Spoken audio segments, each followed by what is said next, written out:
नमस्कार, मेरे साथ आप देख रहे हैं न्यूज गंगा और मैं हूं निशा भारद्वाज। और आज के इस बुलेटिन में जानेंगे दोपहर 12 बजे तक की सबसे बड़ी खबरों को। तो चलिए बिना वक्त गवाए शुरू करते हैं आज दोपहर 12 बजे तक की सबसे बड़ी खबरें। ईद उल अजहा की राष्ट्रपति द्रौपदी मुर्मू ने दी बधाई। राष्ट्रपति द्रौपदी मुर्मू ने कहा, ईद अल जुहा के पावन अवसर पर मैं सभी देशवासी विशेष रूप से मुस्लिम भाइयों और बहनों को हार्दिक बधाई और शुभकामनाएं देती हूं। ये त्योहार बलिदान, आस्था तथा उनके उदात्त आदर्शों के महत्व को समझाता है। आइए इस शुभ अवसर पर हम सब मिलकर समाज और देश के लिए समर्पण की भावना के साथ कार्य करने का संकल्प लें। पीएम मोदी ने दी बकर ईद की मुबारकबाद। पीएम मोदी ने ईद उल अजहा की शुभकामनाएं दी। उन्होंने ट्वीट करते हुए लिखा, यह अवसर सद्भाव को प्रेरित करे और हमारे समाज में शांति के ताने बाने को मजबूत करे।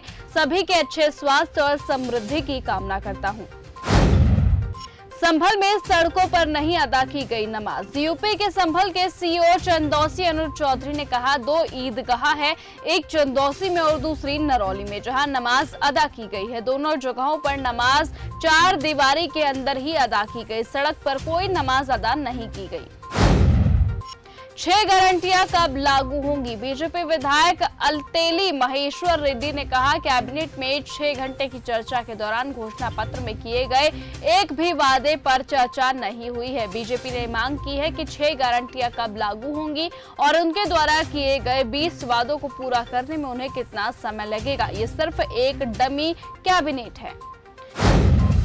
ईद उल अजहा के मद्देनजर चेकिंग और पुलिस की गश्त। ईद उल अजहा के मद्देनजर राष्ट्रीय राजधानी में दिल्ली पुलिस द्वारा सामान्य गश्त अभियान के तहत वाहनों की जांच लगातार जारी है।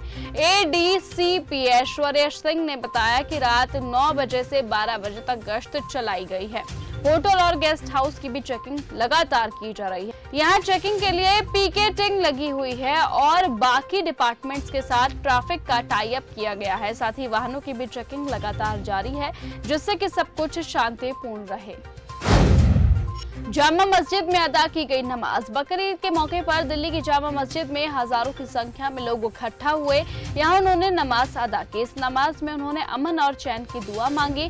मुस्लिम धर्म के लिए बकरीद की नमाज अदा करने का अपना एक अलग ही महत्व होता है। बकरीद को लेकर दिल्ली सरकार ने शनिवार को एक एडवाइजरी जारी की है, जिसमें उन्होंने सामाजिक व्यवस्था और पशु कल्याण को लेकर कुछ नियमों का पालन करने की अपील की। उन्होंने कहा कि नियमों का पालन न करने वालों पर कानून के तहत उचित कार्रवाई की जाएगी। तो वहीं मुसलमानों का कहना है कि सरकार को बकरीद की कुर्बानी पर राजनीति बंद कर देनी चाहिए। विशेष सत्र पर सपोर्ट चाह रही थी कांग्रेस। पाकिस्तान को अंतर्राष्ट्रीय मंच पर घेरने के बाद जब सुप्रिया सुले भारत लौट आई हैं, तो वहीं इसी के साथ उन्होंने कांग्रेस की विशेष सत्र की मांग को लेकर एक बड़ा खुलासा कर दिया। एनसीपी सांसद सुप्रिया सुले ने कहा कि विपक्ष की तरफ से सरकार से अलग अलग मंचों से विशेष सत्र की मांग की गई थी।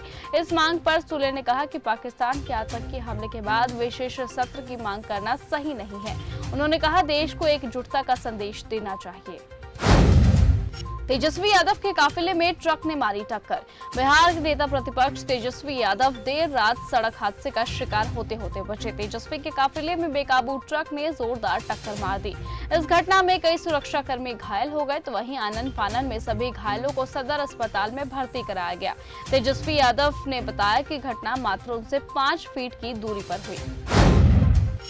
देश भर में फिर रफ्तार पकड़ रहा कोरोना। देश में कोविड-19 एक बार फिर से तेजी से पांव पसार रहा है। देश में कोरोना के मरीजों की संख्या 5000 से अधिक हो गई है। इनमें केरल सबसे अधिक प्रभावित राज्य बना हुआ है, जिसके बाद गुजरात, पश्चिम बंगाल और दिल्ली सबसे ज्यादा कोरोना के केस सामने आए हैं। वहीं कोरोना की रफ्तार को देखते हुए नोएडा में धारा 163 लागू कर दी गई है, जो कि 7 जून से 9 जून तक प्रभावी रहेगी। स्वास्थ्य मंत्रालय ने शुक्रवार को ये आंकड़े जारी किए। मर्डर केस में कांग्रेस विधायक को बड़ा झटका। सुप्रीम कोर्ट ने भारतीय जनता पार्टी के कार्यकर्ता योगेश गौड़ा की हत्या से जुड़े 2016 के एक मामले में कर्नाटक के पूर्व मंत्री और कांग्रेस के विधायक विनय कुलकर्णी को दी गई जमानत शुक्रवार को रद्द कर दी। न्यायमूर्ति संजय करोल और न्यायमूर्ति सतीश चंद्र शर्मा की पीठ ने यह आदेश पारित करते हुए कहा कि रिकॉर्ड में पर्याप्त साक्ष्य हैं जो ये दर्शाते हैं कि विनय कुलकर्णी ने गवाहों से संपर्क करने या उन्हें प्रभावित करने का प्रयास किया है। तो फिलहाल आज के इस बुलेटिन में सिर्फ इतना ही। देश और दुनिया की तमाम बाकी खबरों से ऐसे ही जुड़े रहने के लिए आप लगातार ऐसे ही बने रहिए न्यूज़ गंगा के साथ।